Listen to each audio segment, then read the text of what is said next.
Bienvenue sur Just in Tunes, le podcast qui va à la rencontre des artistes et des pros de l'industrie musicale. Ici, on parle de musique, de carrière, de galère, de créativité, de talent et de passion. Je suis Justine, fondatrice du podcast et chef de projet pour les entreprises culturelles et projets créatifs. Chaque semaine, je me mets au défi de pouvoir vous partager un max d'infos et d'inspiration pour propulser vos projets. Je vous laisse et je vous souhaite une bonne écoute. Salut Yadam. Salut, hola. Tu vas bien? Yes, très bien. Et toi? Ça va, merci. Merci beaucoup d'être avec moi aujourd'hui au sein de cet épisode, au sein de Just in Tune. Je suis très contente de te recevoir. Et je suis très content d'être là, donc merci. Sans plus attendre, est-ce que tu peux te présenter? Hola, je m'appelle Adam, j'ai 21 ans, bientôt 22. Et je suis chanteur, auteur, compositeur, interprète d'origine vénézuélienne, mais ça fait 3 ans maintenant que je suis en France. Ok, c'est pas mal déjà tout ça. Pour un Oui, si petit âge, est-ce que tu peux me parler un petit peu de ton parcours avant ton apparition à la Nouvelle Star, ce que tu faisais, où est-ce que tu vivais et ce qui s'est passé avant la Nouvelle Star? Ah ouais, c'est une longue histoire déjà. Donc à la base, je suis né au Venezuela, mais quand j'avais 4 ans, toute ma famille, on a déménagé aux États-Unis. Et j'y ai vécu 10 ans de ma vie presque. Donc j'ai D'accord. grandi aux États-Unis. Je suis presque un Américain, un Ok. gringo, comme on dirait au Venezuela. Quand j'ai eu 14 ans, ma mère, mon frère et moi, on nous a demandé de quitter le territoire américain D'accord. parce qu'on n'avait plus le droit d'y rester, question légale et tout. D'accord. Donc, pour éviter des problèmes, on est rentré tranquillement chez nous. Mais pour moi, c'était la découverte parce que j'avais jamais vraiment vécu au Venezuela. Enfin, je me rappelais pas trop de ce que c'était. J'avais 4 ans quand je suis parti, donc c'était un grand choc.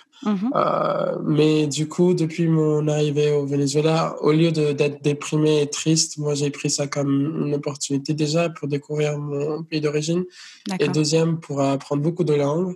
Et j'avais envie je me suis dit, OK, peut-être que je suis là, mais j'ai pas envie d'y rester toute ma vie. Donc, j'ai envie d'apprendre beaucoup de langues et un jour pouvoir sortir. D'accord. Donc, j'ai aussi pris le chemin des études de relations internationales parce que je me suis dit, bon, je vais faire ça comme étude et ça va me permettre de voyager. Donc, entre-temps, j'apprenais des langues tout seul chez moi avec la musique et je faisais D'accord. des études à la fac puisque j'ai eu mon bac hyper tôt vu que j'étais assez avancé par rapport à l'éducation américaine.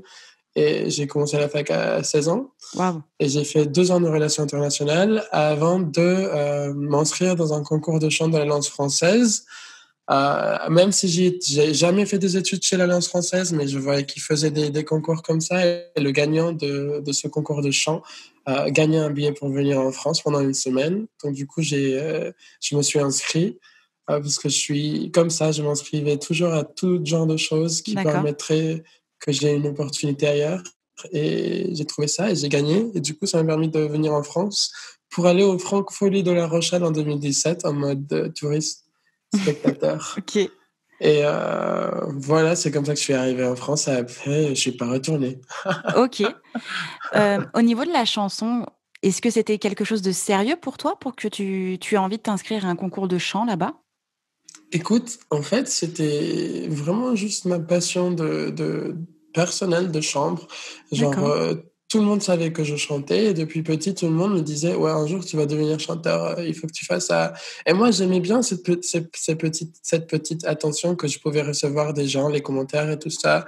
Et je me suis mis à mettre des covers sur YouTube depuis mes 10 ans, mais vraiment pas en me disant: «OK, un jour je vais devenir artiste», tu vois? C'était plutôt comme font beaucoup de jeunes qui le font pour le plaisir et vraiment sans rien attendre. Et Mmh. du coup, non, c'était pas vraiment un truc que je voyais de sérieux, mais c'était un truc qui me permettait d'échapper un peu à la réalité et de me sentir bien. Et je rêvais beaucoup, je me rappelle que je chantais toujours devant mon miroir, je faisais semblant de faire des interviews, de passer à la télé. Enfin, tout ça, je le rêvais, même si je m'y prenais pas OK, sérieusement. Oui. OK et du coup, tu devais rester qu'une seule semaine, mais tu n'es jamais rentrée dans ton pays. Qu'est-ce que tu as fait pendant tout ce temps-là? Qu'est-ce qui s'est passé dans ta vie? En fait, ouais, l'histoire, c'est qu'après ma semaine à La Rochelle, je me suis renseigné et en tant que touriste, tu as le droit à 3 mois en Europe Mmh. et je me suis dit: «Bon, bah, je vais élargir un peu mon voyage, le rallonger et je vais rester les 3 mois». Mais comment j'ai fait? En fait, l'Alliance française m'avait aussi donné de l'argent comme prix parce qu'ils vont pas juste envoyer en France en mode, bah, tu y vas sans argent. OK. Et j'ai dépensé zéro presque dans la semaine. J'ai vraiment pas utilisé cet argent et du coup, j'ai utilisé l'argent pour louer une chambre. Sauf que la dame qui m'a fini par louer sa chambre m'a accueilli de manière gratuite. D'accord. C'était une Nicaraguayenne, mariée avec un Français. Elle a vu que j'ai mis des annonces vraiment partout sur l'internet en mode: «Accueillez-moi, j'ai juste besoin d'une opportunité pour voir si je trouve soit une école, soit un travail. J'ai envie de voir ce que je peux faire avant de rentrer chez moi». Mmh. Heu Elle m'a accueilli chez elle et c'est elle qui m'a vraiment guidé. Christina, c'est un peu devenu ma mère d'accueil. OK. Et elle m'a emmené vers des écoles, elle m'a emmené vers, des interviews de travail et cetera et au final, enfin vraiment, elle m'a dit: «Bah, écoute, tu chantes et déjà tu es arrivée ici parce que tu as participé dans un truc de chant. Moi, j'aime trop les émissions de chant et j'ai vu que là, il y a Nouvelle Star qui cherche. Mmh. Tu tu participes et tu arrives à rester en France». Et du coup, moi, je me suis dit: «Non, c'est impossible», tu vois? Genre, je suis pas français, c'est j'étais sûr dans ma tête que j'allais pas être retenu pour ce genre d'occasion, sauf qu'au final, ça a marché. C'est fou. C'est une histoire Oui. folle. C'est qu'une histoire enfin, c'est une histoire de courage et de rencontre, en fait. C'est fou. Oui. C'est assez fou. C'est à la fois du courage et de la détermination Mmh. parce que c'est pas évident cette histoire de: «OK, je sais pas ce que je vais faire demain, mais aujourd'hui je vais tout faire pour que je puisse rester ou réussir à avoir une meilleure vie» et aussi le fait de la chance que j'ai eu de tomber sur cette bonne personne, Mmh. tomber sur, cette bonne opportunité qui si jamais j'avais pas rencontré, Christina ou si jamais j'avais pas fait la Nouvelle Star, bah, aujourd'hui je serais sûrement au Venezuela. Mmh. Et tu penses que tu aurais fait quoi comme métier si tu n'avais pas eu toutes ces opportunités?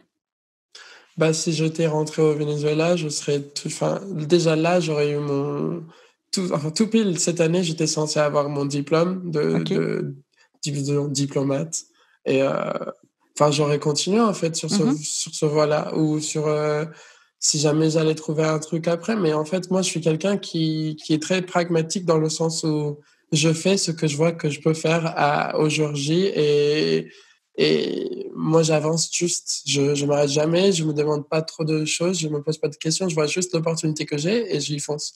Et en fonction de ça, on voit ce qu'on fait. Waouh! Waouh! Donc du coup, tu as été inscrit à Nouvelle Star. Comment ça se passe au niveau des auditions? Après moi, c'était vraiment un truc hyper, encore une fois, de manière pas normale, enfin de chance, parce que eux ils cherchaient déjà personne. Ils étaient déjà sur leur dernier jour de tournage devant le jury, alors que d'habitude, tu es censé passer par la production et Mmh. ensuite par une deuxième audition et tout ça. Et moi, j'ai envoyé ma vidéo que l'agent de casting a vu par hasard, un truc comme ça. Et du OK. coup, elle m'a dit vraiment: «Écoute, tu as 3 jours, si tu es là à Paris, viens, mais c'est maintenant ou jamais». Normalement, il y a tout un processus, mais on a beaucoup aimé ton histoire, on a beaucoup aimé ta voix, viens. Et du OK. coup, moi, je me suis dit: «Bah, OK». Oui, donc j'ai pas vraiment fait, tout le processus Mmh. comme il est, mais à partir du moment où j'ai fait le casting, après tu as le théâtre et après les primes et ça a pris 4 mois j'ai fait mon audition le 30 août, donc 2017 OK. et tout de suite ça s'est enchaîné jusqu'à la finale le 20 décembre. OK. Comment est-ce que tu as vécu cette aventure puisque tu es passé d'un concours de chant, d'un simple concours de chant parce que tu étais passionné, à une super grosse mise en avant, avec tout ce que ça peut engendrer comme pression, tous les regards Oui. qui sont tournés vers toi, et puis j'imagine que c'est quand même un rythme, difficile à tenir de semaine en semaine, comment est-ce que tu as Écoute, vécu ça? c'est même là je me dis que c'était déjà trop vite parce que vraiment ça s'est passé trop vite, vite, vite et Mmh mh. moi ce que je me rappelle, c'est que déjà j'avais pas trop la pression. Je savais même pas ce que je faisais, en fait, dans le sens où je savais que j'étais là et moi, je profitais juste de tout le monde qui nous ont vendu de la musique en mode, on avait un hôtel, on nous donnait à manger toutes les heures quand on voulait, on faisait ce qu'on voulait. Enfin, vraiment, c'était un rêve dans le sens où ils nous faisaient vivre ce rêve et on ne sentait pas trop la pression. La seule pression que je sentais, c'était, enfin, même pas de la pression, mais plutôt de la tristesse parce que je voyais que tout le monde était, par exemple, toutes les semaines, quand tu passais d'étape en étape, ils appelaient leurs parents ou leur famille venait les voir. Et moi, j'étais tout seul dans ma chambre d'hôtel et je sentais que les gens me regardaient un peu bizarre ou les autres candidats parce que j'étais l'étranger, qu'au final, tout le monde aimait beaucoup, même plus qu'eux, on va dire. Et du coup, il y a eu beaucoup de jalousie qui faisait que moi, je sois très solitaire et vu un peu comme un méchant, alors que pour moi, c'était juste une grosse opportunité et que moi, D'accord. j'étais juste content d'y être. Mais ouais, il y avait pas trop de pression, mais ce que je veux dire, c'était juste un truc, c'était bizarre. Quand je le vivais bien, mais je le vivais un peu dur aussi et après maintenant que je regarde 3 ans en arrière, je me dis: «J'aurais juste aimé être beaucoup plus conscient de ce que je faisais et du fait que ça allait vraiment m'ouvrir des portes pour la musique». Même si j'ai su après la Nouvelle Star faire en sorte que je puisse continuer dans ce milieu et là, je suis très fier de mon parcours et du fait que j'ai sorti mon EP et tout ça. Mais si j'étais conscient de ce que je faisais depuis le début, j'aurais été beaucoup plus stratégique. Mais je me demande si j'avais été stratégique, peut-être que ça aurait pas été aussi naturel et que j'aurais pas touché autant de monde comme je l'ai fait Bien sûr. parce que c'était vraiment juste un garçon perdu qui est arrivé en France, qui a trouvé cette opportunité et que du coup, les gens se sont retrouvés dans mon histoire et j'étais vraiment, vraiment moi-même. Il n'y a pas eu de calcul et heureusement qu'il n'y a pas eu. Mais des fois, je me dis, j'aurais dû être beaucoup plus conscient pour pouvoir faire beaucoup plus de choses et faire en sorte qu'aujourd'hui, peut-être, on soit bien plus connu, et cetera. Mais bon, c'est comme ça que ça s'est passé et au final, je regrette rien. Mmh. Est-ce que tu penses, que tu aurais eu besoin de plus de temps pour donner plus de choses? Est-ce que, il y a des choses que, voilà, que tu as pas osé parce que tu étais jeune? Ou, est-ce que tu as, ouais, des choses que tu aurais aimé faire? En fait, un truc que j'aurais aimé faire, c'est déjà savoir qui j'étais en mode artiste pour OK. savoir bien défendre des chansons dans mon univers actuel. C'est-à-dire, quand je faisais la Nouvelle Star, je venais tout de suite d'arriver du Venezuela, j'avais pas une image claire de ce que j'avais envie de chanter, comment Mmh. j'avais envie de chanter. Donc, moi, je pouvais pas donner vraiment des idées de chansons, même si je leur ai donné des idées de chansons, elles défendaient rien. Tu vois, elle défendait pas un artiste, elle défendait juste un garçon qui voulait chanter et qui chantait, et du coup, qui avait cette opportunité de chanter à la télé. Si j'aurais pu faire un truc avant, c'est ça, être beaucoup plus clair dans mes choix de chansons, qu'au final, on choisissait pas parce que c'était la production, mais au moins, j'aurais eu un mot à dire et peut-être que ça aussi aurait aidé à ce que les gens connaissent qui je suis. Mais bon, dans les 2 années qui ont suivi l'émission, les gens, ils ont pu apprendre, mais il y a pas tout le monde est resté, tu vois? Dans la Mmh. télé, tu as vraiment tout le monde qui te regarde et c'est là où tu dois les convaincre. Donc j'aurais aimé pouvoir choisir mes chansons et pouvoir défendre mon univers. Parce que, par exemple, à côté de moi, il y avait une de mes collègues qui était candidate aussi, qui s'appelle Sloane et Mmh. du coup, elle savait déjà ce qu'elle avait envie de faire et Mmh. quand même si on choisissait pas les chansons, à l'heure de faire les instrumentales et travailler avec le groupe, elle savait donner des Des directions directions. artistiques. Alors que moi, c'était en mode, je chantais juste sur leur instru et c'est cool, je peux chanter sur n'importe quel instru si tu veux, mais j'aurais aimé pouvoir leur dire, ouais, j'aimerais avoir ce son-là, ce vibe-là. Et déjà que mon français, il était pas hyper bon, enfin bien en ce moment-là non plus. J'étais vraiment, enfin, il y a vraiment une différence. Même si là, mon français n'est pas parfait, il y avait une Il est différence très quand bien. même.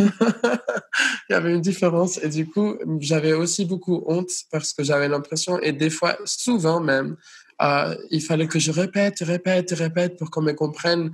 Je disais sur Twitter que j'ai l'impression que des fois, les gens, dans leur tête, quand ils captent que tu es un étranger, il y a comme un blocage et après, ils comprennent rien alors que je sais pas, c'est un truc psychologique, je pense, parce que quand les gens se rendent compte que je suis étranger, là, tout d'un coup, c'est plus difficile pour eux de comprendre ce que je dis. Mais il y a des fois où je sors et je dis des choses et les gens, ils savent pas que je suis étranger et même ils s'en doutent pas. Et là, je suis très fier. Mais quand ils s'en doutent pas, ils comprennent tout. Donc, je me demande, OK, il doit y avoir un jeu, enfin, bizarre.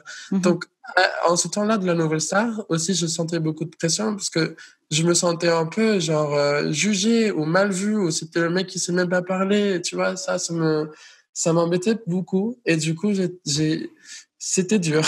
Oui, je comprends. Je comprends. Est-ce que tu conseillerais à des artistes en développement de faire ce type d'émission aujourd'hui? Si je peux être sincère, non. OK, En fait, c'est un non et un oui, mais c'est beaucoup plus vers le non que d'accord. sur le oui. En fait, le truc, c'est que de nos jours, il faut savoir que, enfin, déjà, ce que j'ai vécu et ce que j'ai vu chez mes amis qui ont participé dans des émissions après, heu, on s'en fout de nous quand on est dans les émissions. En fait, pas le public, mais les gens qui travaillent dans l'émission, les gens du milieu, ils s'en foutent de nous, en fait. Ce qu'ils veulent, c'est une émission qui marche, qui Mmh. fasse des vues et qui fasse des articles, et cetera. Au moment où c'est fini, tu plus personne pour eux. Donc en fait, le truc, ce qui est chiant, c'est que même si tu viens avec un univers que tu as envie de défendre, heu, en fait, tu pas vraiment mis en valeur par rapport à l'artiste que tu es, mais plutôt juste les chansons que tu vas chanter pour, que ça marche et bref, en fait, je sais pas comment expliquer, mais si ça va te donner de la visibilité Mmh. et c'est cool, mais cette visibilité va être, I don't know how you Éphémère. say, oui, déjà éphémère, mais aussi c'est une épée tu vois le phrase, enfin, c'est Une en épée espagnol. Damoclès au-dessus de ta tête, genre, c'est ça? Ouais, enfin, ça t'aide à, tu vois, à percer et de rentrer dans le milieu, mais en même Mmh. temps, ça va te blesser aussi OK. parce qu'après, il va falloir que tu saches Défendre encore plus. ce qui tu es au-delà de l'émission. Et du coup, Mmh. ça rend le truc beaucoup plus difficile. Bien sûr. Et moi, un truc que j'ai vu, c'est que mes rendez-vous pro tout de suite après l'émission, les gens, ils s'en foutaient de l'histoire du fait que je venais d'arriver du Venezuela et que j'avais vraiment rien travaillé sur la musique avant. Mes premiers rendez-vous étaient: «OK, il est où ton album? Tu as écrit combien de chansons?» Et moi, je leur disais: «Mais attendez, j'ai même pas d'ordinateur, j'ai même pas de guitare, de piano, j'ai même pas d'appartement à moi, genre, comment vous voulez que je vous présente ça?» Et Mmh. les gens, dans le milieu, sont beaucoup plus pressés pour que quand tu fais cette émission, tu sortes un album qui marche que tu sortes un album ou de la musique qui te représente et dont tu puisses en être fier. Donc c'est ça, en fait, ce qui est dur. Si tu rentres dans ces émissions-là, il faut savoir qu'il y aura des choses qui vont te dire, ils vont te le vendre en mode: «Tu vas avoir cette liberté artistique, tu vas pouvoir percer, tu vas avoir un grand public, tu vas faire ce que tu as envie de faire». Sauf qu'après, il y aura beaucoup de conditions qui vont te limiter au final. Mmh. Donc si tu vas t'y mettre, si tu vas participer dans cette émission, il faut savoir, il faut être bien entouré déjà avec des gens qui sont là pour toi et il faut savoir que c'est une grande négociation que tu vas devoir faire après pour, être, libre artistiquement, mais aussi travailler avec un label et avoir l'entourage qu'au final, si on veut percer dans ce milieu, il le faut. Mmh. Tu vois ce que je veux Bien dire? sûr. Parce qu'au final, l'entourage, il est hyper petit et en mode, j'imagine qu'on va en parler, mais en tant qu'artiste indépendant, au final, si t'es pas dans le groupe d'amis ou si tu connais pas le petit groupe des gens qui connaissent tout le monde dans la Mmh. presse, et cetera, tu vas être soit ignoré, soit mis de côté et du coup, les fans, ils comprennent pas que c'est pas de ta faute. Bien sûr. Hem, mais ouais, c'est un monde hyper, c'est un monde de requins. C'est ça. Avant de parler du réseau, moi, j'aimerais savoir, à la sortie de l'émission, tu étais déjà entouré? Est-ce que tu avais déjà, un manager, quelqu'un qui te conseillait, ou tu étais encore seul dans ton projet? Seul, complètement seul, il y avait même pas de D'accord. projet, il y avait OK. pas Yadam, tu vois? C'était, d'ailleurs, petite histoire, Yadam, j'ai choisi ce nom d'artiste à la base sans savoir que ça allait devenir mon nom d'artiste. J'ai OK. donné Yadam à la production parce que moi, à la base, je suis Andrés, je OK. m'appelle Andrés Guevara, mais Yadam, c'est le prénom de ma mère à l'envers qu'elle m'a donné quand j'étais petit.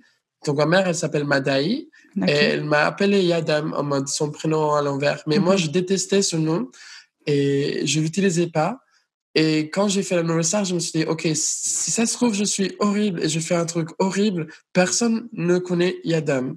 Même dans ma vie privée, personne ne le connaît, donc on va se enfin, je ça va jamais exister, en fait, dans mon OK. histoire, parce que tout le monde connaît Andrés Guevara». Après, ça a un peu marché, donc du coup, j'ai voulu garder cette histoire de Yadam et c'est mon nom d'artiste maintenant. Mais en fait, non, il y avait pas de projet, il y avait pas de j'avais pas d'entourage j'avais des propositions, j'en ai eu des milliers OK. après la Nouvelle Star, mais vraiment personne, comme je te disais, voulait être là pour moi et voulait juste profiter de la vague de popularité et de visibilité que j'ai eue pour avoir de la réussite ou un artiste qui réussisse, mais personne n'était prêt à apprendre plus sur moi et à comprendre mon histoire et à vraiment travailler sur ça, sauf mon manager actuel.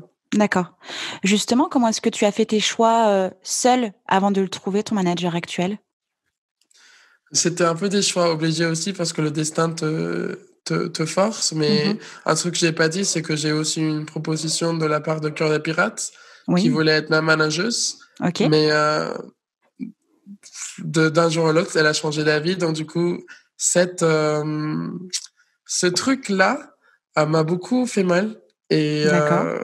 surtout que pendant l'émission, il y avait des promesses de: «On sera toujours là pour toi, on va t'aider à être ce que tu as envie de devenir, est ce que tu mérites de devenir» et après, quand tu te retrouves seul, après avoir eu beaucoup de belles promesses comme celle-là, tu te dis: «En fait, je vais plus jamais me laisser faire par les gens qui paraissent, intéressés» et qu'au final, tu comprends qu'eux, ce qu'ils veulent, c'est profiter un peu Mmh.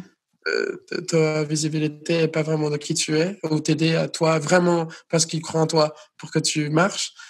Donc du coup, c'est là où je me suis dit, en fait, je vais viser surtout sur des gens avec qui je vais avoir un feeling Oui, et que je vais voir qui vont prendre le temps de comprendre qui je suis et m'aider. Et ça, c'est un truc qui est pas évident parce qu'ils te le disent pas, tu vois. bien sûr. Et on est sûr que tout le monde veut quand même travailler avec un artiste qui marche et enfin, qui puisse, enfin, comment dire, avoir de la réussite. Je sais que c'est l'intention de tout le monde dans le milieu, et même moi en tant qu'artiste, c'est ce que je veux. Mais j'ai quelque chose de très sentimental. Je suis assez sensible et je peux voir un peu quand je parle avec les gens et dans leur regard et dans la conversation si cette personne voit bien plus que ça aussi. Mmh. Et et, et, et c'est dur parce que voilà, c'est dur à choisir, mais Bien sûr. après voilà. C'est des choix que tu fais avec le cœur et tu y fonces et si ça marche, bah, super. Et pour l'instant, tous mes choix, j'ai jamais eu tort. OK. Donc au moins, j'ai l'impression, donc ça va. OK. Oui, j'ai l'impression que tu essayes en tout cas de te faire confiance et d'écouter ton instinct. J'ai l'impression que c'est plutôt une question d'instinct et de feeling et d'instant, en fait, quand tu es avec la personne en face où tu arrives à sentir si oui ou non ça peut matcher. Oui, exactement. C'est un truc de feeling, d'instinct, comme tu dis et c'est un truc de savoir aussi travailler sur ça parce que je vois beaucoup d'amis dans le milieu qui ont des managers et qui changent de manager et qui changent de manager. Et moi, je me dis, en fait, non, c'est pas. Même s'il y a des problèmes de temps en temps avec Mmh. ton équipe de management et tout ça, il faut savoir travailler sur ça et avoir de la communication. Et c'est des trucs que tu travailles avec le temps, un peu comme dans une relation, j'ai l'impression. Et voilà, ma vie, elle est déjà très instable, mais je fais en sorte que mon entourage le soit. Et pour l'instant, mon équipe, c'est le même depuis le jour J. Et OK. si on grandit avec des gens qui sont comme nous. Comment est-ce que tu as rencontré Jean-Michel? Oui, parce que mon manager s'appelle Jean-Michel Jeannet. Oui. Euh, Oui, c'est vrai, j'aurais pu le préciser. ouais, ouais, il faut le dire. Il m'avait envoyé plein de messages, OK. enfin pas plein, juste le même message dans tous les réseaux. OK. Ça, et, mais moi, en fait, ce que j'ai fait, c'est qu'après, j'ai eu cette histoire avec les pirates que je t'ai racontée, que d'ailleurs, Ouais. je n'ai pas vraiment expliqué avant, mais ça fait 3 ans, c'est pas grand-chose. J'ai lancé un message sur Facebook où j'ai dit, je suis absolument seul et j'ai besoin et je suis intéressé euh, par rencontrer des gens qui ont envie de travailler avec moi, que ce soit dans la réalisation et tout ça. Et ce message que j'ai envoyé, c'est un message que la dame que je t'ai dit qui m'a accueilli, elle m'a dit de faire. Vraiment, c'est elle mon ange. C'est elle qui m'a dirigé vers toi. Elle m'a dit non, mais il faut que tu envoies un message parce que tu vas pas te laisser faire. Tu vas dire, tu as envie de faire ça, tu as envie de trouver une équipe. Donc, du coup, j'ai lancé un appel et Mmh. j'ai reçu plusieurs mails et j'ai reçu le mail de Jean-Michel et on s'est vu et après voilà. Ouais, c'était rigolo parce que je me rappelle juste que Je voulais pas dire genre oui ou non, j'avais trop peur, je savais pas comment ça marchait avec Mmh. l'histoire de manager. Je me rappelle un jour, je suis venu chez Jean-Michel, je lui ai dit: «Ouais, c'était mon manager». C'était à prendre ou à laisser, c'était comme ça. Ouais, ouais, non, il m'a dit: «Ouais, j'ai besoin que tu m'expliques si on va travailler ensemble», parce qu'il me disait plein de choses. Je lui disais: «Vas-y, on fait ça, vas-y, on fait ça». Il me dit: «Ouais, mais attends, mais j'ai besoin que tu me dises si je suis ton manager». Je lui ai dit: «Ah bah oui». Et du coup, c'était comme ça. OK. Pour en revenir, rapidement sur Cœur de pirate, est-ce qu'elle t'a donné une raison? Oui, disons qu'elle était en train de travailler sur son album D'accord, et disons qu'elle était aussi beaucoup pris par l'émotion de la nouvelle star et dans cette illusion qui est de cette émission qui ne frappe que enfin, les candidats, mais j'imagine d'accord. qu'aussi le jury et toute l'équipe. Et on va dire que le fait qu'elle allait sortir un album et partir en tournée, c'était bien plus important et qu'elle allait pas avoir le temps vraiment de travailler sur un projet. Mmh. Heu, Moi, c'est pas ça ce qui m'a embêté, j'ai complètement compris et je la respecte et je l'adore et elle le sait. Je peux lui envoyer des messages tout le temps si je veux. Je soutiens son projet, tout ce qu'elle est, parce que pour Mmh. moi, avant de la Nouvelle Star, c'était, une de mes artistes préférées et c'est Mmh. quand même une artiste, si j'écoute sa musique, il y a pas de rancune. C'est vraiment l'artiste que j'aime le plus en France, et au Québec, du coup. Oui. Mais il y a quand même un truc que je me dis, c'est que quand on croit en quelqu'un et quand on a vraiment envie de quelque chose, on trouve la manière. Mmh. Et je trouve que le jour où on s'est rencontrés après l'émission et que je lui ai raconté toute ma vie et le fait que j'étais perdu et que j'avais vraiment rien fait de la musique, je trouve que ça l'a beaucoup plus effrayé que rassuré. Et en tout cas, ça a pu effrayer aussi mon manager, mais tu vois, mon manager, il s'est dit: «OK, ben, on va y aller, on va t'apprendre à écrire, on va te trouver des instruments, on va t'apprendre à composer, on va t'apprendre à trouver ton univers», tu vois? Mmh. Et il est aussi occupé, tu vois? Donc voilà, c'est une histoire que je comprends, mais en même temps, il y a toujours la doute de: «Écoute, quand on veut un peu, donc Bien tu sûr. aurais pu vraiment faire quelque chose». Mmh. Et c'est pas ça ce qui frappe, c'est aussi le fait qu'il y a eu vraiment une séparation complète de communication après et je pense qu'elle se sentait un peu mal, D'accord. parce que même moi, quand je me sens mal et je suis pas cœur de pirate, donc je peux pas parler pour elle, mais quand moi je me sens mal, j'évite un peu les gens à qui j'ai l'impression que j'ai fait du mal, parce que j'aime pas assumer, les sentiments négatifs. Je suis quelqu'un qui OK. aime tout ce qui est l'amour, mais les sentiments négatifs, la peur et tout ça, je l'ignore. D'accord. Je le mets de côté et souvent ça paraît par quelqu'un qui t'ignore, mais du coup, je pense qu'elle est un peu pareille comme moi. C'est pour ça qu'au final, je pense qu'on s'est tous les 2 un peu fait mal. Mais, mais voilà, je lui en veux pas tant que ça. Heu, ça m'a en tout cas, ça m'a aidé à trouver l'équipe que j'ai maintenant et à être l'artiste que je suis maintenant et défendre Mmh. les choses que je défends maintenant. Donc c'est un mal pour un bien. Bien sûr. Justement, parlant d'équipe, donc tu as déjà eu dans un premier temps Jean-Michel en tant que manager. Qui, ont été les partenaires suivants? Alors ensuite, on a eu, une signature chez Velvetica et OK, Velvetica, c'est mes éditeurs. d'accord. C'est eux qui m'ont donné accès à leur studio pour que je fasse mes premières démos. Et c'est grâce à eux aussi que j'ai obtenu mon visa d'artiste. Cette signature, elle m'a permis d'avoir le visa d'artiste et c'est un D'accord. truc que je remercie beaucoup parce que ça me donne cette liberté de rester en France et en Mmh. Europe et faire ma musique et voyager. Mais c'est aussi l'aide qu'ils ont donnée pour qu'on ait plus une petite, enfin, c'est un troisième avis à côté de mon manager et moi de comment on peut faire pour le projet et j'aime beaucoup me sentir entouré et j'aime Mmh. beaucoup l'équipe de Velvetica et j'aime beaucoup le fait qu'ils nous permettent d'aller, dans leur studio pour faire, des démos quand j'ai envie. D'ailleurs, il faut que je retourne les clés, je les ai toujours sur mon sac à dos. Mais, j'aime beaucoup Velvetica et aussi leurs conseils, parce que c'est important d'avoir des conseils et le fait qu'ils me donnent ma liberté aussi à moi de choisir et d'écrire et qu'ils cherchent aussi des opportunités, c'est une belle équipe, je pense. Et à côté de ça, bah, après avoir signé en édition avec Velvetica, j'ai rencontré Maxime Lunel. Mmh. Max Lunel, qui est du coup celui avec qui j'ai produit mes titres. Et tout le monde, quand ils écoutent mon EP, la première chose qu'ils me disent, c'est: «Waouh, cette production, elle est incroyable. C'est qui ton producteur?» Et moi, je dis avec fierté que c'est Max et un peu avec de la jalousie aussi parce que j'ai pas envie que tout le monde ait envie de travailler avec lui. Mais, mais oui, c'est un mec hyper fort depuis. C'est Jean-Michel qui nous l'a fait rencontrer, du coup, et qui me l'a présenté, pardon. Et on a eu c'est bizarre, tu vois, le premier abord, parce que mon français il n'était pas hyper bien non plus à l'époque.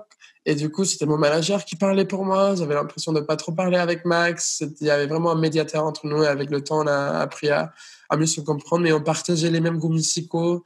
Lui, c'est quelqu'un de beaucoup plus perché que moi. Moi, je suis dans l'art alternatif, mais je reste quand même très pop parce que je viens d'un milieu très mainstream. Et du coup, avec lui, ce que j'aime, c'est que lui, il me permet ses idées qui sont des fois très, très perchées me permettent à moi de trouver des sonorités nouvelles et on se balance en fait. Il y a un équilibre parce que des fois, il y a des titres qui, de ma part, sont très pop et du coup, pour pas tomber dans cette mainstream, il vient et il me donne des idées ou des fois, il fait des productions hyper parties sur des délires très high et du coup, moi, je le calme un peu, tu vois. Mais voilà, c'est un peu ça, mon équipe. Il y a pas grand monde. Après, il y a eu Dito qui me distribue musicalement. Et qui font en sorte que le projet soit un peu partout, donc c'est cool aussi. Mais je dirais que le travail principal reste très interne. Jean-Michel, Max et moi. Et heureusement qu'on a les piliers qu'on a avec Velvetica et Dito parce que c'est ce qui nous manquait pour que la musique sorte. Et du coup, la musique est à tout le monde maintenant. Ok.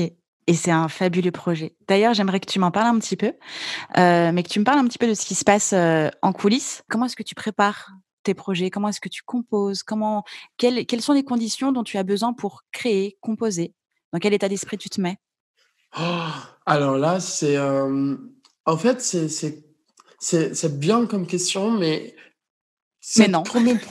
Non. Ce premier projet pour moi, c'était de la découverte, tu vois. Et quand j'ai commencé à écrire et à composer, j'étudiais pas trop comment je le faisais.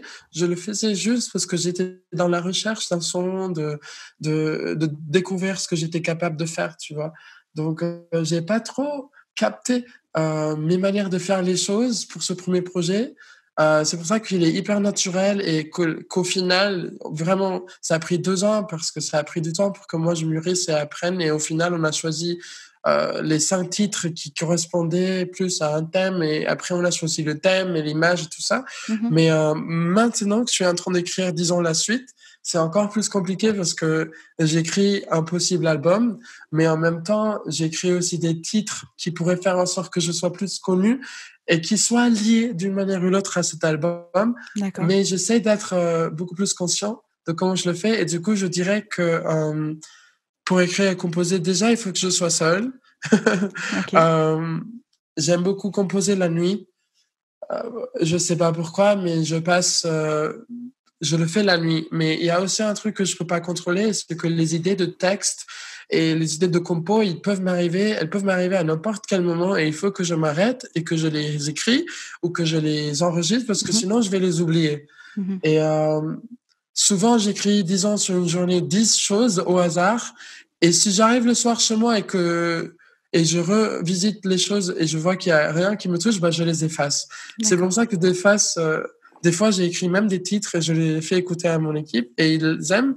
Mais le lendemain, je dis non, j'aime plus et j'efface et tout le monde est en colère contre moi parce que ils se disent, mais non, tu peux pas être comme ça. Mais je suis quelqu'un qui marche beaucoup au feeling et j'ai appris que c'est les chansons que j'écris sur 1, 2, 3 jours et que je finis et dont je suis fier qui finissent par sortir et que les autres qui prennent beaucoup de temps à écrire et à finir, non. Et c'est un truc qu'il faut savoir aussi. Je n'écris jamais un truc sur un jour, c'est vraiment j'ai un peu étudié le processus 3-5 jours. Les 3 premiers jours, je suis à fond sur la compo quand ça commence avec une idée de compo.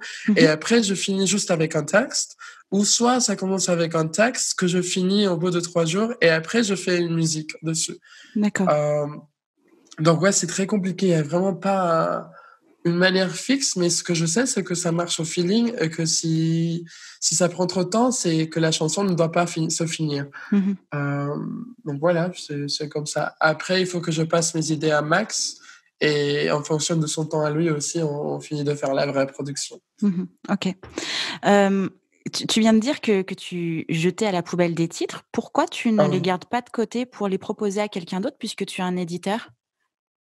ouais, en fait, on est même ça, c'est une stratégie actuelle de notre équipe d'écrire aussi pour d'autres gens et de leur OK. donner, mes titres que je prends pas, mais c'est juste que si je vais écrire pour quelqu'un, j'aimerais rencontrer cette personne, parler avec cette personne et pouvoir faire un truc à l'issue ou à l'idée de la personne et vraiment pas un truc que j'ai juste écrit et que Mmh. je lance comme ça. C'est comme mon premier titre J-Adam. Après la Nouvelle Star, beaucoup de titres m'ont été offerts, mais j'ai retenu aucun titre parce que le seul titre qui a été écrit pour moi, en connaissant mon histoire et après 2 rendez-vous, c'était celui que David Assaraf a écrit pour moi et c'est d'ailleurs mon premier single maintenant. Mmh. Donc moi, j'aime aussi cette façon de travailler. J'aimerais travailler comme ça avec des autres artistes, tu vois? Je vais écrire des morceaux. En ce moment, j'écris des morceaux que je sais qu'ils seront pour d'autres. Mais si un jour quelqu'un prend ce morceau et que cette personne aimerait qu'on retravaille dessus d'une manière beaucoup plus personnalisée, je serais très, très contente de le Bien faire et sûr. même je préfère limite ça parce que c'est plus réel. Pour moi, la musique, c'est un truc de réel. J'aime pas la machine, heu et j'aime pas aussi retenir une chanson parce qu'elle est bien ou elle peut marcher. Il faut que ça touche, ça me touche au fond de moi et que ça puisse toucher les autres aussi, mais que ça soit réel. En fait, je suis quelqu'un de très réel, je suis désolé. Non, ne t'excuse pas, c'est juste parfait. Enfin, moi, je trouve que c'est tout à ton honneur et c'est agréable en plus de t'entendre parler parce que c'est vrai, en fait et comme c'est sincère, c'est ça que enfin, ça fonctionne et c'est ça qui Voilà. fonctionne chez toi. Oui et moi, ce que j'ai appris aussi de ma manière de travailler, c'est que, quand on fait les choses de manière sincère, elles prennent beaucoup de temps, Mmh mh. mais les résultats sont beaucoup plus déjà, elles te rendent beaucoup plus fier Mmh.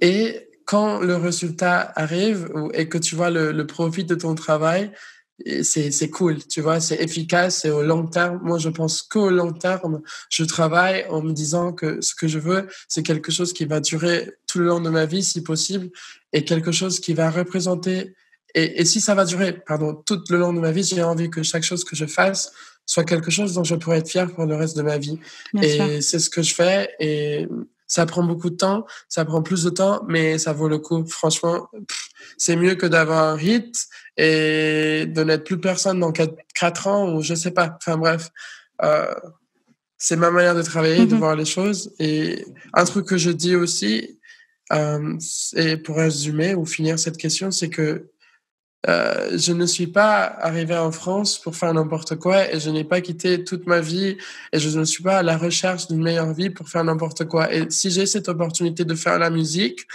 et que je n'avais pas chez moi et que beaucoup de gens rêveraient d'avoir, je vais faire en sorte que ça soit de la meilleure manière possible et que je respecte cette chance que j'ai, cette opportunité que Dieu, le monde, l'univers m'a donnée. Mmh. Et voilà, parce que c'est pas n'importe quoi. Vraiment, tous les jours, je vois des gens qui aimeraient être à ma place.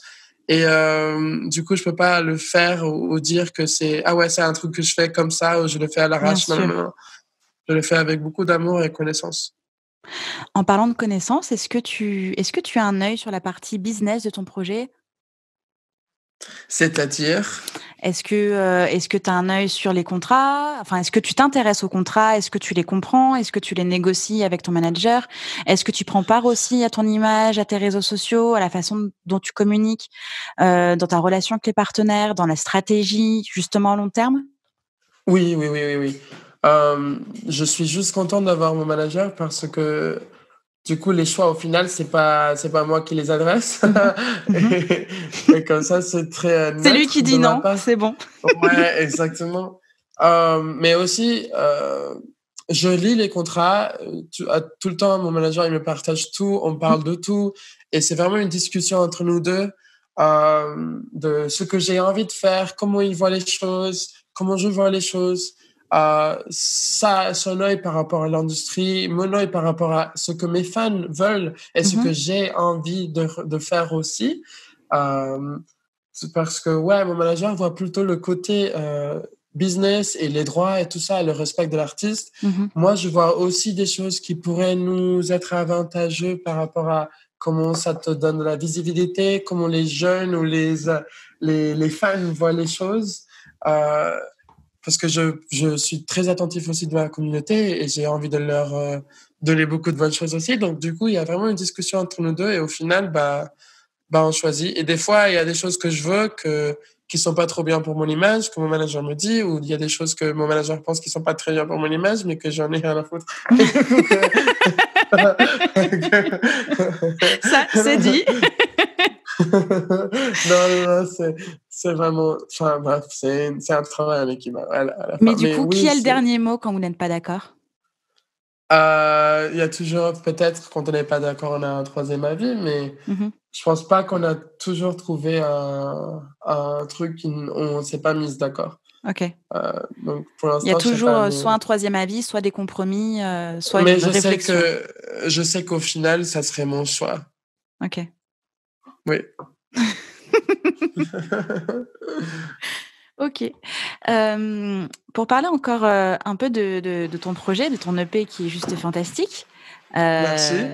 dans lequel tu chantes quand même en 3 langues. Mais pourquoi c'était aussi important pour toi de chanter en 3 langues et comment est-ce que tu as présenté ce choix à tes équipes? Parce que, il est quand même, Mmh. pas commun de faire un projet en Ouais. plusieurs langues, surtout en France et donc j'imagine que ça a pas forcément été reçu, je parle de l'extérieur, de façon très positive. C'est-à-dire que ça a pu faire peur à des personnes extérieures à ton équipe et comment toi tu l'assumes et est-ce que ça a été difficile aussi? Ah oui, totalement. Même jusqu'à le dernier jour avant de sortir l'EP, je pense que même mes éditeurs étaient pas trop à fond avec Mmh. l'idée. OK. Mais disons que j'ai pas trop choisi enfin, je me suis pas dit je vais faire un EP à 3 titres quand j'ai commencé il y a 2 ans. Comme je te disais, j'ai juste commencé à écrire. Mmh. Et du coup, des fois, j'écrivais en espagnol, des fois, j'écrivais en anglais, des fois, j'écrivais en français. Mmh. Ou je travaillais avec des gens qui voulaient que je chante en français. Et du coup, on a eu tous ces morceaux. Et à chaque fois qu'on voyait des gens, ils nous demandaient de choisir du coup la langue. Ok, donc du coup, tu vas prendre quel morceau dans quelle langue? Et c'était un peu dans la frustration que je me suis Oui. dit: «Non, mais en fait, il y a des morceaux que j'aime dans chaque langue, donc pourquoi pas juste faire en sorte que le projet soit trilingue?» Et du coup, les gens me disaient: «Ouais, mais ça va pas forcément marcher, blablabla», et moi, ce que je leur disais, c'est que, vous savez, enfin, déjà, les gens, quand ils m'ont rencontré et quand ils ont vu Adam pour la première fois, c'était d'une manière très sincère. Donc, si ils aiment cette sincérité chez moi et que c'est ça ce que je pense qui a fait que les gens m'aiment, c'est la sincérité, c'est que je suis un artiste qui est juste lui-même. Je pense qu'ils vont comprendre que j'ai besoin d'écrire et de composer dans les 3 langues et qu'ils vont prendre ça comme quelque chose de sincère aussi. Si vous me mettez à faire un truc qui est juste français, déjà, c'est pas sincère et déjà, 2, je vais perdre la communauté latino qui me Mmh. soutient et les Américains qui aiment beaucoup, enfin, la communauté mondiale qui parle anglais, qui aiment beaucoup Mmh. les émissions de chant et qui m'ont pu découvrir aussi. Donc, moi, ce que je leur ai dit aussi, et la première chose que j'ai toujours gardé, ce qui m'a aidé à garder la tête froide, c'était que je me disais, je suis content d'être en France et je sais que je commence ma carrière ici, mais j'ai pas envie de rester toute ma vie ici, dans le monde musical. Mmh. C'est-à-dire, j'ai pas envie que ma musique soit juste pour être un artiste connu en France. Si j'ai cette opportunité d'avoir des gens qui me suivent ailleurs, j'ai envie aussi que ça soit encore plus connu ailleurs, tu vois. Bien Donc, sûr. ma manière de dire que je chante en 3 langues, c'est que je crée en fonction de mes émotions et que chaque chose que j'écris en anglais, c'est pour parler des choses qui me touchent par rapport à ce que j'ai vécu aux États-Unis. Tout ce que j'écris en espagnol, c'est pour parler ou qui représente toutes mes émotions et les expériences que j'ai à raconter, que j'ai vécues au Venezuela, ou des Mmh. choses qui me font penser à l'Amérique latine et mes origines latino. Et si je écris en français, c'est pour parler de ce que j'ai vécu en France, c'est pour représenter de la manière musicale des choses que je vis et que j'expérimente en français. Donc du coup, les 3 langues sont importantes pour moi. Elles font la personne que je suis. Et moi, un truc que j'aime, c'est que les gens qui m'envoient des messages tous les jours après avoir écouté mon EP, la première chose qu'ils me disent, c'est je kiffe comment tu as pu ou comment tu as réussi à faire un projet en 3 langues et comment on aime tout parce qu'on sait que c'est vrai à toi. Et puis même nous, on se sent identifiés. Et moi, je pense qu'ils se sont identifiés parce que j'ai fait tout ça à la base des émotions. Et je pense que les émotions, au final, c'est une langue que tout le monde comprend. Si tu es triste, tu es triste. Si tu es heureux, tu es heureux. Et t'as pas besoin d'une langue et des textes, de comprendre le texte pour savoir que les intentions de la chanson sont de cette manière. Et voilà. Mais je sais que même aujourd'hui, il y a toujours cette discussion de, OK, Yadam, tu commences à être beaucoup plus écouté. Tu veux être encore plus écouté. Est-ce qu'on chanterait pas juste en anglais? Est-ce qu'on chanterait pas juste en espagnol? Et je pense que mes équipes vont jamais vraiment comprendre pourquoi je fais les 3 langues, mais je vais continuer à le faire. Moi, ce que je pense, c'est que le prochain projet, moi, ce que j'aimerais, c'est que les singles qui vont sortir soient dans des langues différentes. Si on réussit à faire en sorte qu'une chanson soit dans 2 langues, c'est-à-dire qu'il y ait une version anglais, espagnol, français, bah cool. Mais j'aimerais pas trop le calculer. Pour l'instant, j'ai continué à écrire comme j'écris. On a 4 idéal singles à sortir, dont il y en a une en français, il y a 2 en anglais, une en espagnol. Ok. Donc on va voir comment on va les sortir. On va voir. Mais en tout cas, je suis juste content que le public défend mon univers et qu'il kiffe. Et je vais continuer à défendre ça aussi. Je te rejoins absolument sur le sujet. Tu ne peux pas choisir une langue quand tu es déjà nourri par 3 langues et que tu réfléchis en 3 langues. C'est très difficile de faire un choix et de faire un choix, ce serait couper ta créativité, couper des racines en plus, tu vois? Ouais. Et c'est faux au final. Je vais pas être. Et en plus, je vais jamais me laisser faire. Et dans le sens où j'ai pas envie de tomber dans des clichés. C'est la première chose qu'on voulait de moi après la Nouvelle Star. C'est Oui. OK, ça y est, on va te mettre à chanter du Despacito, où tu vas faire des sons un peu gitans ou des sons un peu Ou toutes les reprises de latinos. la chanson française. Tu vois, en mode Mmh. non. Non et non. Heu, donc juste non et voilà, je sais pas, c'est dur du coup parce que beaucoup de monde n'y croit pas Mmh. et comme je te disais dans l'industrie, c'est vraiment une machine et si tu fais pas les choses qu'eux, ils sont déjà habitués à faire, qu'ils savent qu'ils vont marcher, bah, il y a Mmh. pas trop de confiance, pas trop d'investissement. Donc c'est vraiment à toi en mode artiste à le défendre et moi je vais continuer à le faire. J'ai l'impression que ça va en ce moment. Par exemple, il y a un titre à moi qui est dans une grande playlist en Inde. Donc j'ai soudainement beaucoup de gens qui m'écoutent en Inde et C'est même fou. c'est le premier pays qui m'écoute écoute selon les statistiques, Spotify? mais c'est juste ouais, mais c'est juste parce que voilà, on est dans une grande playlist. Quand même en France, j'ai jamais été playlisté. Enfin, j'ai pas été playlisté en France sur Spotify et c'est un truc qui voilà m'embête parce que pourquoi est-ce que tout le monde est ouvert et pourquoi est-ce que dans le pays que je suis, dans lequel je suis, que j'aime beaucoup et dont je suis fier d'être un artiste qui commence en France en fait, pourquoi Mmh. est-ce qu'ici on me reçoit pas?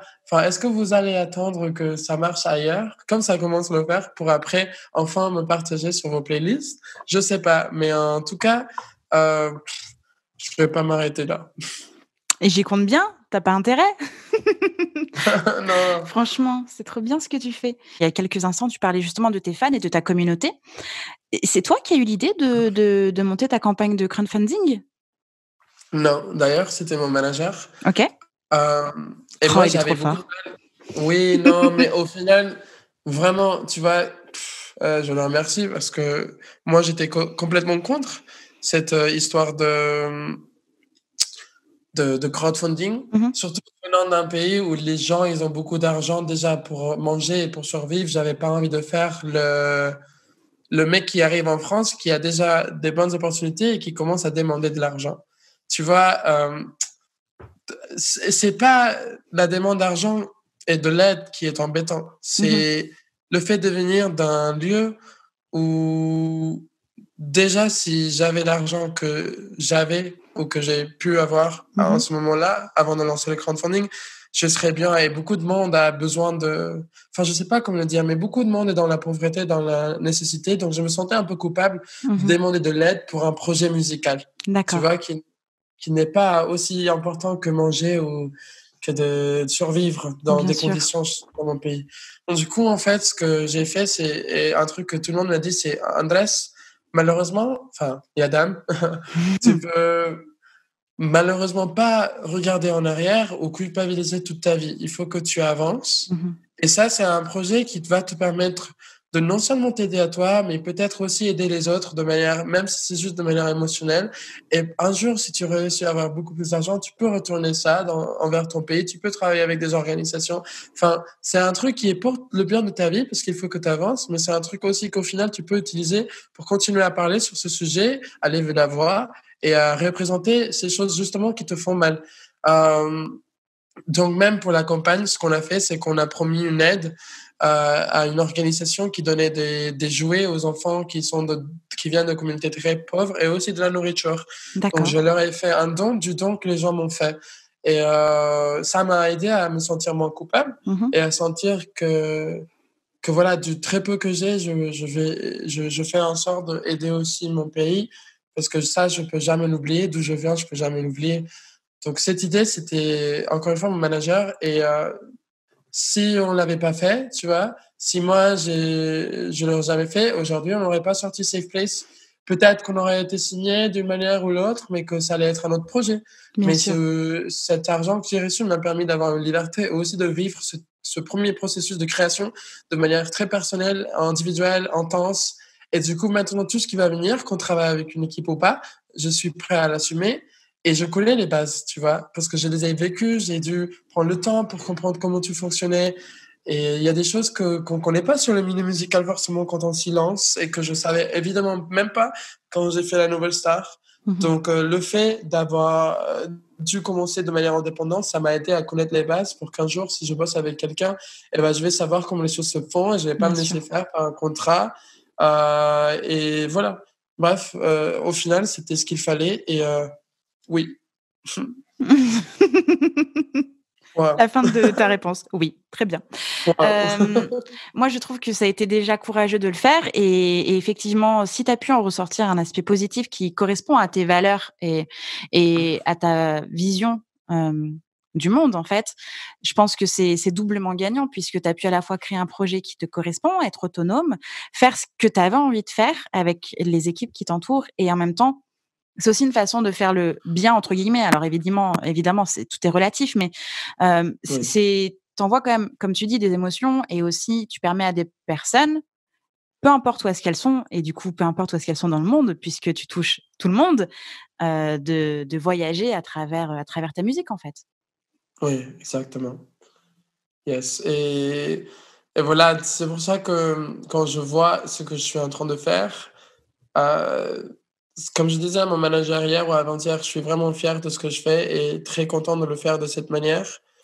Et peut-être que les gens nous voient comme, je sais pas, des gens naïfs ou des gens trop innocents, ou je sais pas, mais moi, je vis bien ma vie musicale alors qu'il y a beaucoup des artistes qui sont frustrés, qui sont dans la dépression. Et Mmh. moi, je me demande, mais pourquoi? Si vous êtes même signé, si vous faites des tournées, si vous faites tout ce que j'ai envie de faire, tu vois?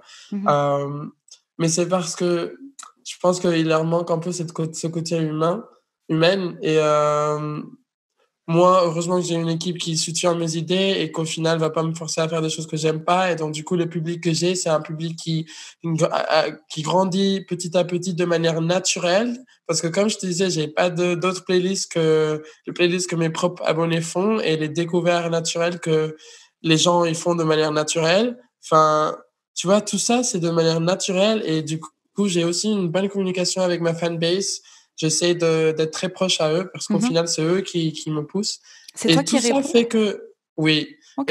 Et il y a même des groupes de safe place. Genre, il y a des groupes en espagnol, français, anglais. Et dans ces groupes, je parle avec eux. Et eux, ils ont l'impression que je suis leur meilleur ami. Mmh. Et moi, ça m'embête pas, ça me paraît cool. Mais, euh, mais moi, je suis juste content parce que voilà, c'est une bonne expérience. Et le jour où ça sera beaucoup plus grand et que je ne pourrai pas, et c'est tout ce que je me souhaite, humblement, et que je ne pourrai pas répondre à tous les messages, au moins je sais qu'au départ, tout a commencé de cette bonne manière. tu vois? Oui, bien sûr. Quel est le message que tu veux véhiculer avec ta musique et notamment par cette EP? Écoute que, déjà, ce TP, le point du message, c'était de dire que il est nécessaire dans notre vie qu'on traverse des moments durs et des changements qui vont nous forcer de sortir de notre zone de confort.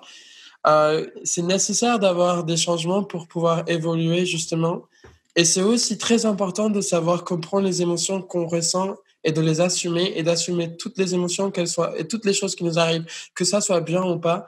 Parce que c'est en assumant qu'on va arriver à continuer, à avancer. On va pas se dire: «Ouais, on va pas s'arrêter» et je pense que le clé ou la clé pour avancer dans la vie, c'est ne jamais arrêter déjà, parce que pour avancer, si tu t'arrêtes, bah, tu avances pas.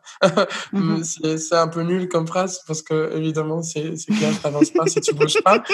Mais, Oui, mais c'est bien de le répéter. ouais, mais parce qu'en fait, si moi je suis là aujourd'hui, même si les gens le voient pas, j'ai quand même quitté mon pays tout seul à l'âge de 18 ans. Là, je viens d'avoir mon premier appartement, tu vois? Et tout ça, je l'ai fait tout seul. Mmh. Bien sûr avec l'aide des gens, mais j'aurais jamais trouvé l'aide des gens si je m'étais arrêté à un moment de mon voyage où je me sentais trop triste, où j'ai eu trop peur. Tu vois? Je me lance, il faut se lancer, il faut oser et il faut croire en soi parce que si tu crois pas en toi, bah, personne ne le fera. Il faut Mmh. surtout, surtout pas faire confiance à c'est pas faire confiance, mais il faut pas arrêter en se disant que quelqu'un d'autre va le faire pour toi Mmh. ou que quelqu'un va t'aider. Si quelqu'un va t'aider, il va t'aider, mais OK, tant cool, c'est cool, mais tu le fais quand même tout seul et le jour où quelqu'un t'aidera, bah, tant mieux parce que tu vas avancer plus vite. Mais en bref, safe place pour moi, c'est le refuge qu'on cherche dans notre vie. Tu Mmh. vois, nos buts, l'amour, la famille, enfin tout ce qu'on a envie d'avoir dans notre vie, on peut l'avoir. Mais il faut pas croire que ça va arriver de manière facile et il faut aussi assumer que les moments difficiles sont nécessaires, les changements sont nécessaires pour qu'on puisse être bien et que ce refuge, on va le trouver, on va finir par le trouver, mais tant qu'on ne s'arrête jamais et que aussi nous, on doit créer notre refuge nous-mêmes à l'intérieur de nous avant qu'il puisse exister à l'extérieur aussi.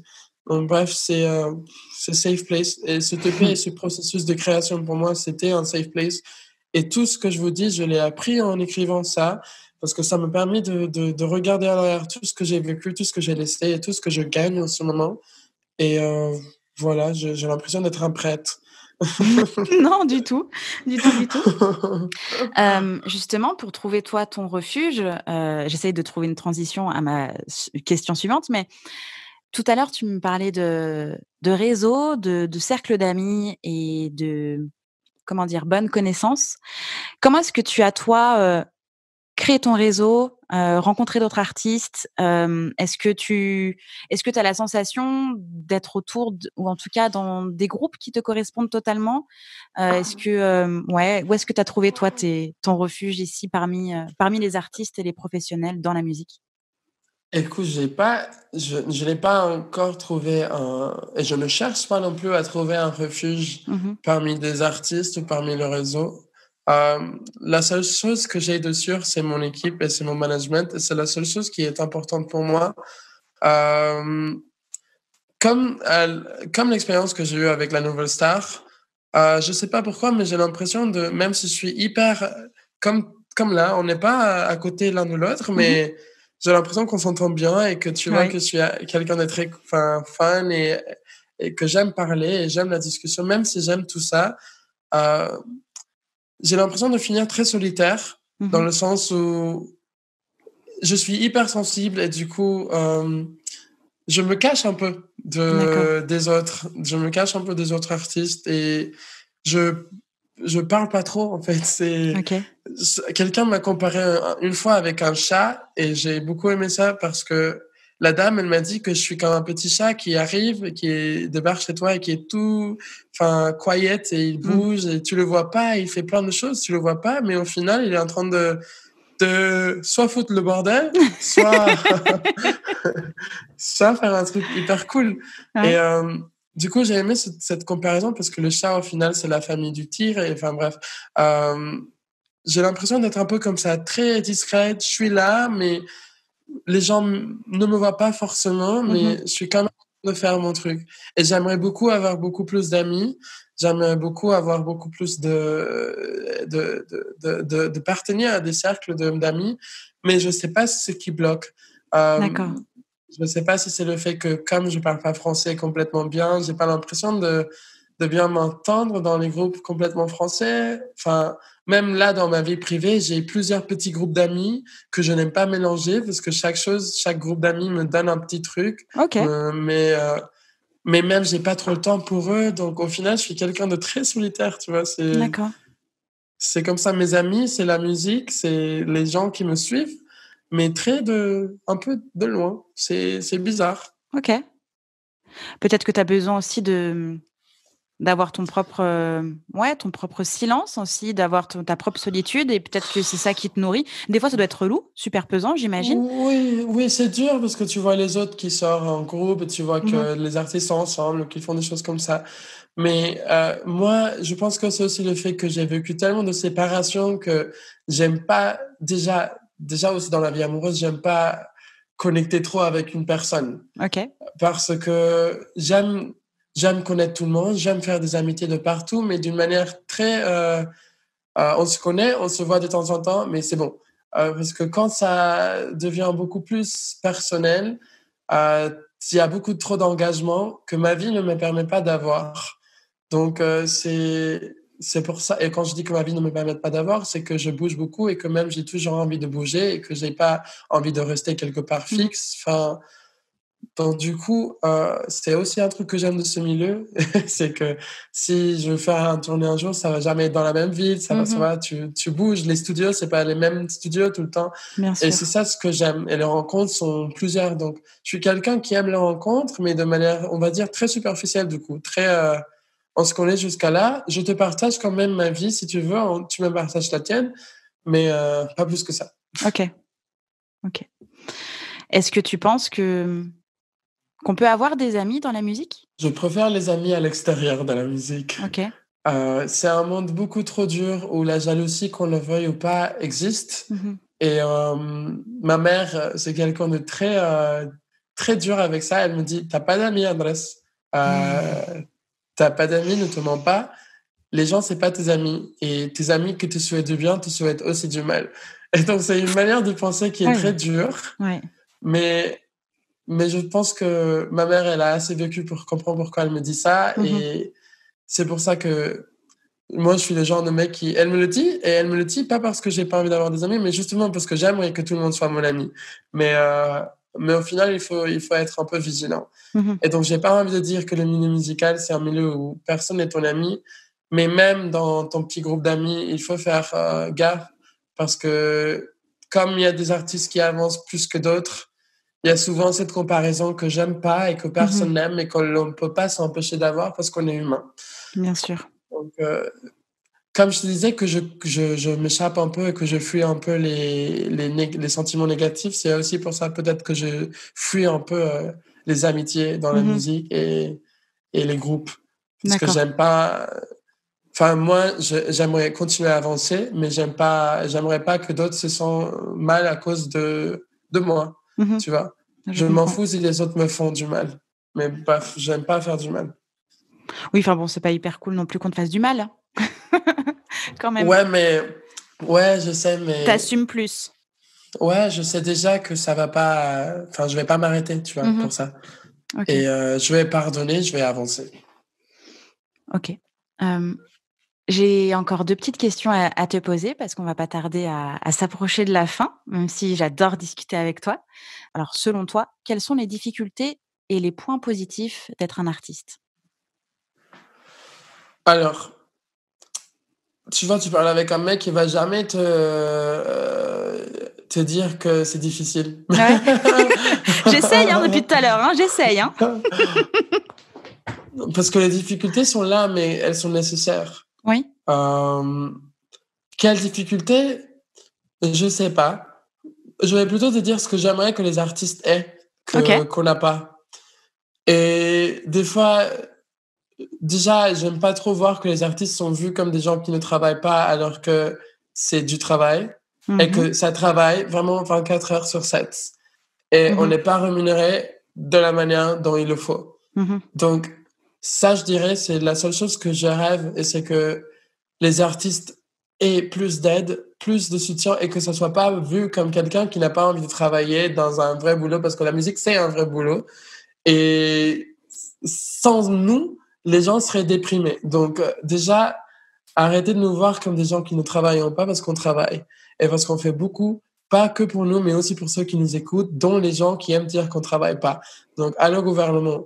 Et autre chose, et si je dirais le point positif, eh ben, c'est très personnel, et c'est que tu es en train de faire quelque chose que tu aimes, et je vois beaucoup de monde qui fait des choses qu'ils n'aiment pas, qui sont dans la dépression et qui n'ont pas envie de se réveiller tous les jours, alors que moi, tous les jours, c'est une aventure, et j'ai envie de me réveiller et voir ce que je vais faire aujourd'hui, qui va partager ma musique aujourd'hui, où est-ce que je vais finir par aller, qui va m'écouter. Enfin, moi, j'ai eu ma vie très bien, et s'il y a des difficultés, je ne les calcule pas, parce que bof. Bof, c'est pas important pour moi, je me fixe pas sur ça. Tout ce que je souhaite, c'est que les artistes soient beaucoup plus respectés, beaucoup plus soutenus, beaucoup plus aidés, et qu'on ait plus d'opportunités, que le milieu soit beaucoup plus ouvert, et que ce soit pas un truc de petit groupe qui est signé dans le grand label. Parce que ça, c'est un truc qui n'est pas juste. Et c'est un truc que je vais toujours juger, et que si un jour j'arrive à être signé dans un label qui est grand et tout, je vais pas aussi me permettre d'être quelqu'un qui va bloquer d'autres. Enfin bref, je vais voir comment je vais faire. Mais j'aime la justice, et que les choses soient bien faites. Et à travers tes réponses, quels sont les conseils que tu peux délivrer aux artistes et aux professionnels qui nous écoutent? Déjà, pour les professionnels, j'aimerais leur dire que si vous voulez vraiment travailler dans le milieu de la musique, n'oubliez pas que vous le faites par la passion, et que si vous le faites vraiment parce que vous êtes passionné, eh ben, il faut aussi savoir que il y a bien plus qu'un morceau qui soit un hit, et il y a beaucoup de travail derrière. Donc, respectez les artistes avec leurs différentes nécessités et besoins, et aidez-le à pouvoir réussir à vivre leur rêve et à accomplir leur but, sans vraiment juste les utiliser pour votre but personnel. Et pour les artistes et les gens qui ont envie de se lancer dans la musique, j'ai envie de vous dire qu'il faut le faire, qu'il y a vraiment... Si un mec qui vient du Venezuela et qui n'a pas d'argent, enfin pas plus que ça, moi je suis bien maintenant, mais ce que je veux dire, je suis arrivé sans rien, et qui avait même pas où dormir. S'il a réussi à construire un petit, sa base maintenant, tout seul, tu peux le faire aussi. Mais il y a un truc que je dis à tous mes amis qui sont en France, parce que je vais vous dire pourquoi je vais vous dire ce que je veux dire. C'est que j'ai des amis qui aimeraient se lancer dans la musique, et qui ont vécu toute leur vie en France, et qui ont tous ce dont ils ont besoin. Et ils me voient et ils me disent « Waouh, comment t'as fait? Genre, t'avais rien et maintenant t'es là. » Et je leur dis « Bah justement, il faut que tu sors de ta zone de confort, et que tu fasses les choses comme si tu n'avais rien, et comme si ta vie en dépendait. » Et c'est tout. Si tu te bases sur le confort et sur le soutien que tu as, le fait que tu as déjà tout ce qu'il te faut, et que si jamais tu tombes, bah, il y aura quelqu'un pour te relever, alors tu vas jamais oser de faire les choses vraiment. Donc, si vous voulez faire la musique, sachez que ça va être difficile, ça va être dur, et qu'il faut le faire comme si vous n'avez rien, et comme si vraiment votre vie en dépendait, parce que c'est la seule manière que vous allez vraiment mettre toute votre passion, tous vos efforts, et que vous allez vraiment faire les choses de la bonne manière. Et je sais pas, c'est foncé, parce que ça vaut le coup, franchement, au moins pour moi, c'est cool. Et j'aimerais que les artistes soient pas déprimés aussi. Et donc, s'il y a un artiste qui m'écoute en ce moment et qui fait de la musique comme moi et qui est déjà aussi connu, bah, écoute, t'as pas besoin d'être triste, parce que tu es en train de faire quelque chose que tu sais que tu aimes. Donc, ne laisse pas, en fait, que le milieu, les choses qui sont difficiles, t'arrêtent. Continue à faire ta musique, parce que quelque part, quelqu'un va te soutenir. Et si tu arrêtes tout le temps parce que tu as peur, bah, ça va rendre le processus beaucoup plus lent. Donc, continue d'avancer et ne t'arrête pas. Voilà. Ça rejoint vraiment ce que... C'est trop sucré. Ah. De quoi qui est trop sucré? Ce que tu viens de dire ou ce que tu viens de boire? Ouais, non, ce que je viens de dire. Non, mais justement, ça rejoint aussi ce que disait... J'ai reçu Tracy de ça il y a quelques temps dans le podcast. Et elle dit aussi les mêmes mots que toi. qu'il faut y aller et qu'il faut faire les choses et qu'il faut, être autonome, le faire pour soi-même et par soi-même et parce qu'il y a que ça, en fait. Ça doit être un seul moteur, ça doit être une seule raison et pas juste, un projet parmi d'autres projets. C'est du travail, c'est de l'effort, c'est de l'investissement, émotionnel et physique et temporel et ensuite financier. Mais ça doit venir de soi d'abord, avant d'aller vers l'autre et ça doit être intense et voilà et donc c'est tout ce que tu dis, en fait. C'est tout ce que tu dis donc c'est doublement vrai, du coup, puisque c'est répété. Ouais, ouais, ouais, ouais. Un truc que je voulais ajouter, c'est que en fait, il faut essayer toute opportunité qui tombe sur ton chemin. Parce que ce soit une petite opportunité, comme ça l'a été pour moi quand j'ai fait le concours de l'Alliance française au Venezuela, tu peux utiliser cette petite opportunité pour aller encore plus loin, comme je l'ai Mmh mh. fait et que j'ai fini par faire la Nouvelle Star. Donc en fait, il y aura toujours des gens qui vont te démotiver, qui vont te dire, ah bah c'est rien ça, en fait, c'est basic ou c'est petit. Mais en fait, c'est pas eux qui vont faire comme toi tu peux faire, que cette opportunité te sert de tremplin pour aller encore plus haut. Donc, en fait, c'est une question de philosophie et de voir les choses de cette manière. Mais en tout cas, ça marche pour moi. Si ça marche pas pour l'autre personne et que tu as juste envie de voir tout enfin, comme un truc basic et nul, bah OK, bah tu vas jamais avancer. Mais, Mmh mh. mais bref, moi, je sais pas pourquoi j'ai cette mentale-là, mais tout est important et je le dis, chaque opportunité, qu'elle soit petite ou grande, elle est importante et elle peut t'emmener loin si toi tu en profites et si toi tu fais en sorte, en faisant des bonnes choses, que Mmh ça mh. t'arrive, que ça t'emmène là où tu veux aller. Bien sûr et on en revient sur la question des choix, c'est accepter les opportunités, mais aussi savoir dire non quand on sent que c'est pas bon. Pas bon pour soi, pas bon pour ses valeurs, pas bon pour, ouais, l'entourage, q quand ça coince, quand on sent que ça coince, il faut savoir dire non et pas juste penser opportunité. Il faut réussir à faire des choix et les assumer et en tout cas s'écouter et c'était ce que tu disais au départ, c'est qu'au départ tu dans tes rencontres, c'est ton instinct, c'est le feeling et en fait, il faut s'écouter et apprendre des autres et être toujours dans l'observation. Je dis pas la manipulation, mais vraiment toujours dans l'observation et Ouais, l'apprentissage, tu vois? Et ouais, je crois que c'est ça, c'est s'écouter et communiquer, dire les choses et s'écouter. c'est totalement ça. Avant de terminer, est-ce que tu peux me parler un petit peu de tes futurs projets? Alors, pendant le confinement, j'ai écrit beaucoup de titres et là, on est en train de travailler sur eux, sur les productions, en espérant de sortir quelque chose avant, fin de l'année.